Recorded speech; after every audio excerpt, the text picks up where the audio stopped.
we contacted her management, showed them what we wanted to do, and they arranged a meeting with her. In the case of Earth, Wind, and Fire, we had worked with them on a previous project, so I was able to meet directly with Maurice White.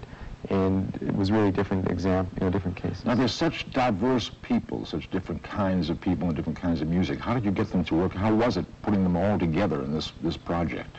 Well, because they each had a specific character they were writing for, by and large, they didn't have to work together. So, with the exception of Cheap Trick and Debbie Harry, who had to work on a duet at the end, which is the duet that basically sings the demon back and sends him, off of the planet of the story, back into his own dimension.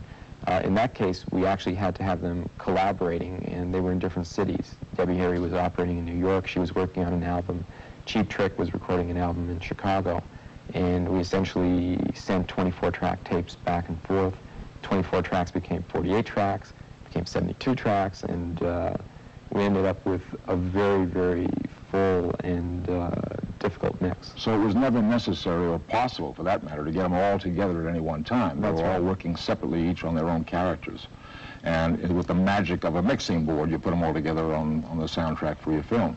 Absolutely. Now, you've certainly whet our appetites enough. It's time to get a glimpse of a very exciting animated film. Is there anything we should know about what we're going to see? Right. We're going to see a clip from a documentary about the making of our film. So we'll see not only part of Rock and Roll, but we'll see the animators who worked on it and some of the musicians. Okay. Let's roll film on Rock and Rule. Let the fun begin. I'm so glad to see you, and I'm hoping that you feel the same. So come on and dance.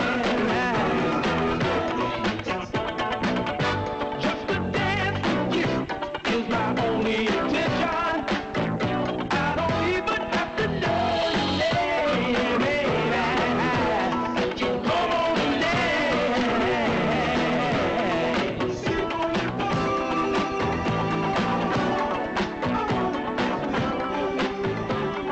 Original music is one of the key ingredients behind the concept of rock and roll. Everything in the film, from the story, character behavior, and movement, to special effects, would be shaped by the music, which would be recorded prior to animating the musical sequences. With music playing such a vital part in the making of rock and roll, the three people behind Nelvana Studios, Patrick Loubert, Clive Smith, and Michael Hirsch, decided to cast top musical groups to fit the characters and moods of the story. Okay, the hero. You got Omar, who's a real, young, tough, not very verbal, doesn't put a lot of energy out unless the situation is, something very important to him. And we're looking for some music with some drive and lots of energy and something like that. So we're talking about Cheap Trick. The plot of rock and roll revolves around the villain's search for a very special voice. So casting that voice, the voice of Angel, the heroine, took careful consideration. The artist chosen to sing that voice was Debbie Harry of Blondie. The advantage of working with Debbie is that I think that she and Chris would put themselves into the project completely and give us a lot more than others might.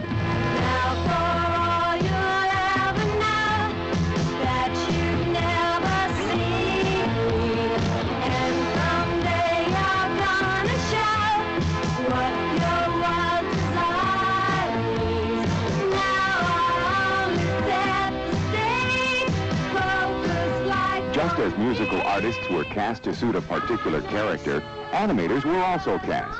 Anne-Marie Bardwell headed up the team of animators working on the character Angel, a gentle yet feisty heroine. Well, I studied a lot of female vocalists and male vocalists, and just used them as reference in performing, how they handled their instruments. Michael Hirsch told us not to try and do things as if they were for a little character or a cartoon character, just to try to do them as if they were for yourself.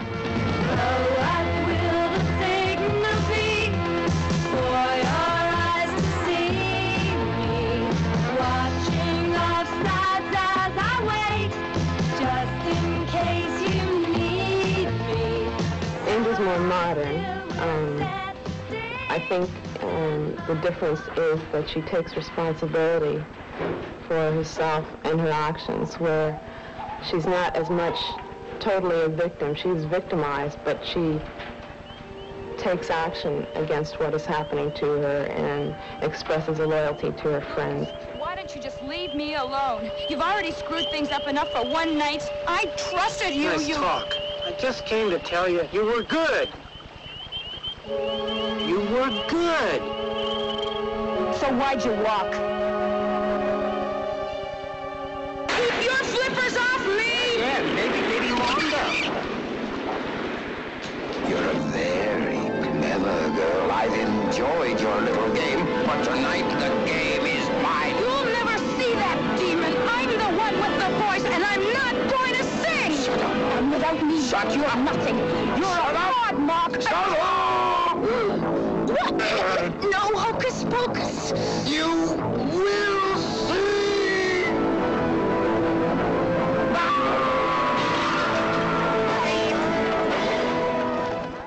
Angel certainly isn't the typical damsel in distress, and her male lead, Omar, sung by Robin Zander of Cheap Trick, is a different kind of hero, too. Senior animator Frank Nissen has been animating for 14 years and has brought to life everything from potatoes to the devil himself.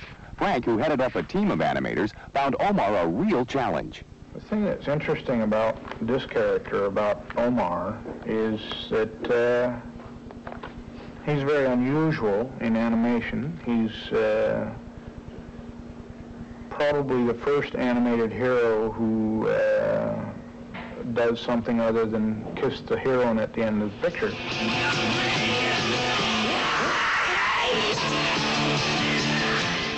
He's basically a very timeless North American hero in that he is partially an anti-hero. He doesn't show his feelings a lot, although we know how he feels much of the time in the picture. We're concerned.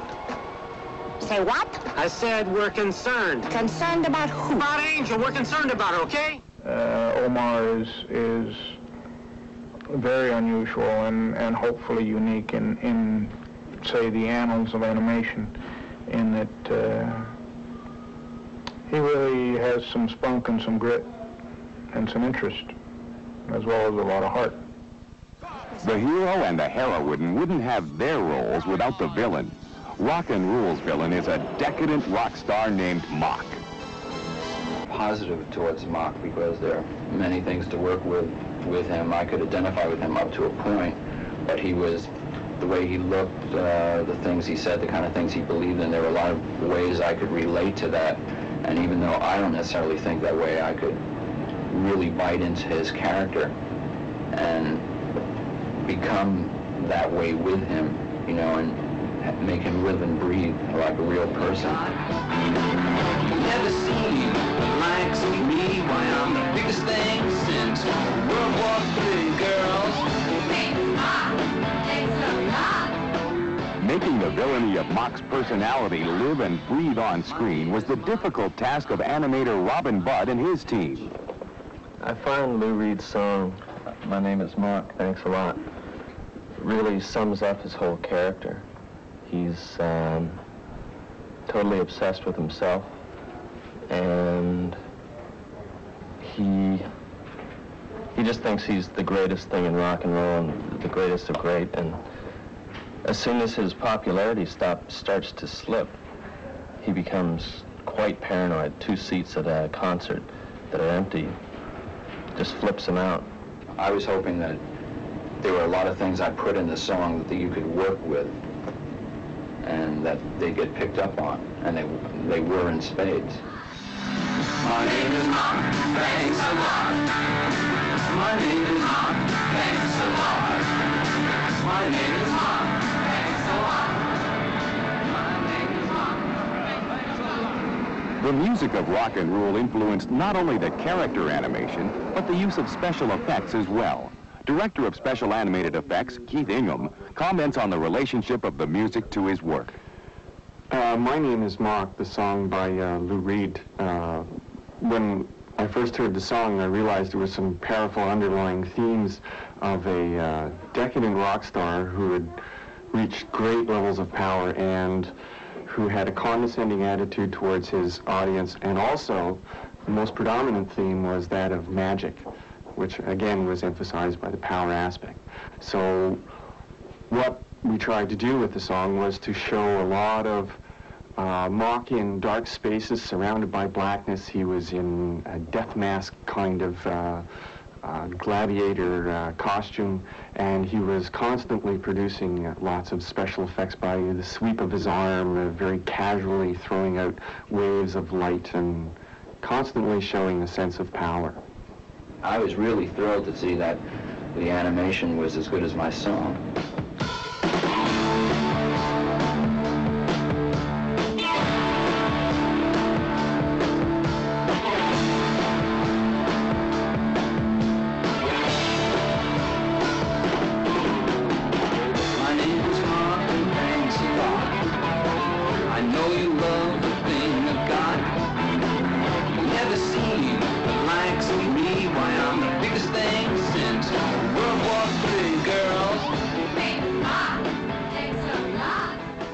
It was decided in the planning stage that the special effects in Rock and Roll would have to be as exciting, powerful, and original as the music.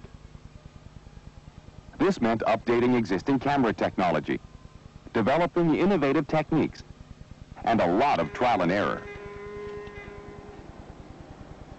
Lenora Hume, director of photography, and Dennis Brown, technical director, talk about their camera system. What we're trying to do here in the camera department is to incorporate classical animation with the state-of-the-art technology in special effects. One of the techniques which we have used quite extensively in this film is a multiplane system. This system was originally used back in the 1940s by the Disney Studios, and what we have done is to incorporate an older type system into today's technology. The system that we are using was developed by Dennis Brown. In order to use a labor-intensive device such as a multiplane in this day and age, we've linked it to a computer control system so that each movement is precisely directed. We've also put a video viewfinder on the system so that one operator may sit and preview a move or any set of moves until the desired effect is achieved. Then the final film is rolled and we have a take.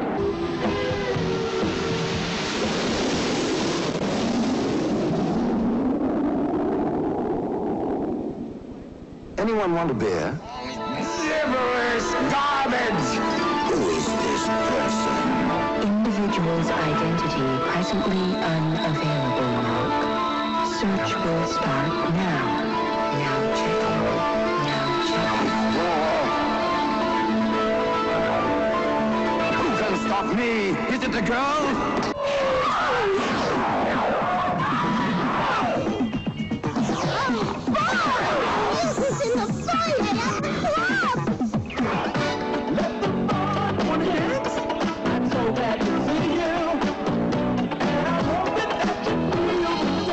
Although many of the special effects sequences were designed for dramatic impact, they were also ideal as colorful highlights in one of the most playful musical segments in the film, the dance club sequence, with original music by Maurice White of Earth, Wind and Fire.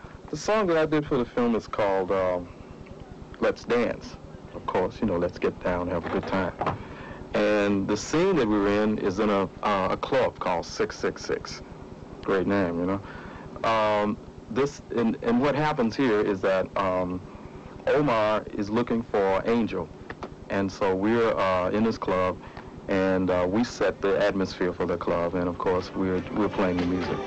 Well, Cindy's goes to the discotheque every Saturday night, and this particular night she's with Angel. And she just goes there to dance. I mean, that's her one outlet in life. Some of the things that that you can't do for real, you know, you can do with animation. And I think it borders on taking our imagination farther out, which I think is very beautiful.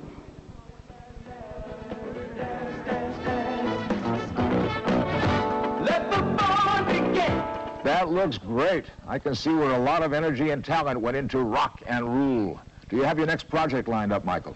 Yes, actually we've got a couple. We're working on the next Strawberry Shortcake special, and we're branching out into live action, and we're doing series called the Edison Twins. We will look forward to both of them. We wish you a lot of luck with rock and roll, and thanks for being with us. Thank you very much. And thank you for sharing your time with us. Join us next time for more movie-making magic from all over the world on Standby. Lights, camera, action. Meanwhile, let's go to the movies.